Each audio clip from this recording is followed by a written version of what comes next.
Maayong adlaw mga kaigsuunan, kinausap si Jojo Bersales, ang inyong host sa programa nga Kabilin. Karong adlaw ani kita sa bantayan kay atong tukion ang usa sa pinakaimportanteng mga panghitabo niini nga isla mao ang gitawag nga pasos sa bantayan. Ubani ako ninyo karon mga kaigsuunan kay atong subayon ang kaagi sa pasos sa bantayan ug unsay buot ipasabot niini sa katawhang bantayanon ug mga bisita nga libo-liboan nga moanhi dinhi kada Semana Santa aron mo witness niining gitawag nga pasos sa bantayan.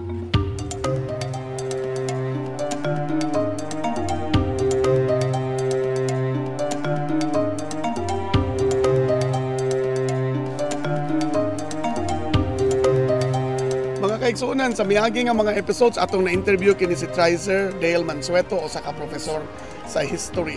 Karon sa ato siyang ikahinabi tungod kay siya ang primerong nakasulat bahin niining pasos sa bantayan. Ato siyang pangutanon ug unsa kining pasos sa bantayan. Ang kaning pasos sa bantayan basically kani mo ani ang kanang murag prosesyon ba nga nagportray sa passion and death sa atong Ginoo. Pila ni siya kabuok unya kanus-an ni siya mahitabo. Daghan ni silang mga karosa, mahitabo ni siya diri ang prosesyon sa bantayan, Huwebes Santo o kada Biyernes Santo. Dunay Easter Sunday pero dili na kaayo kuan ang Easter Sunday. Gamay na lang ang mga karosa anang panahon na. Dunay misconception ang mga tao no nga kining duha ka adlaw mao ni ang pista. Dili ni siya pista sa bantayan. Ang amo lang ni i-explain nga kani siya moora gid ni ang normal gyud nga Holy Week celebration sa bantayan. Kay ang atong lungsod sa bantayan magsaulog man sa pista sa pangilin ni Senyor San Pedro ug ni San Pablo sa Hunyo 29 kada tuig. Nya mas daghan lang ni siya og mga bisita.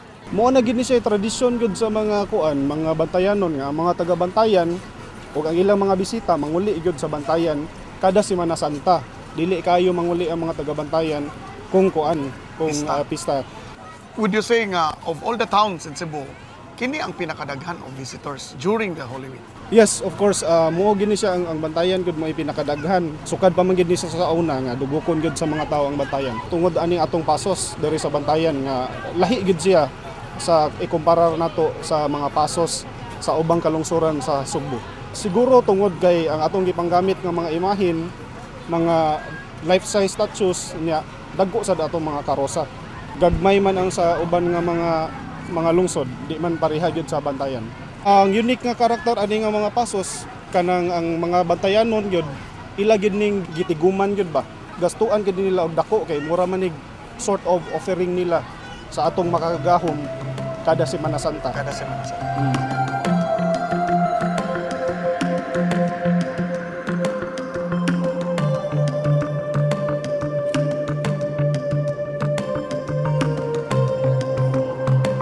Higala, alas 4:44 na. Sa pipila na lang kaminuto, mahuman na ang misa sa Huwebes Santo. Apan manotis nimo nga bisag puno gani ang simbahan, daghan sa mga tao nga nagsugod nagpanggawas ug niya nananaw sa mga pasos. Mauni ang diferensya ilang giingon sa pasos sa ubang mga lungsod. Nahimo na siyang murag tourist attraction, daghang mga bisita nga mananaw ug hinaot manghinaota nga dili unta makalimtan sa mga Subuanon unsay meaning gyud niining atong selebrasyon sa Huwebes Santo ug sa Biyernes Santo.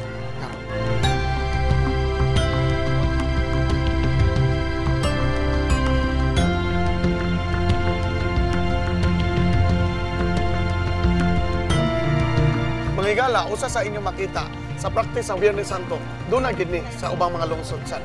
Di mo rag arirata sa bantayan makakita og ingon ani nga ang mga bata magsulob sila sa sinina sa ilang mga patron.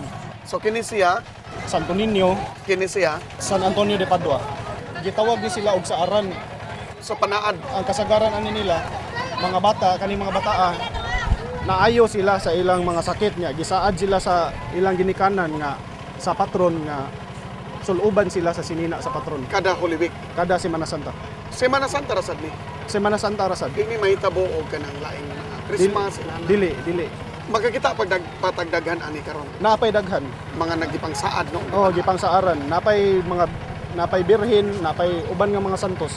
Diri ra na sa bantayan. Diri ra na sa bantayan. Magsuon ni sila.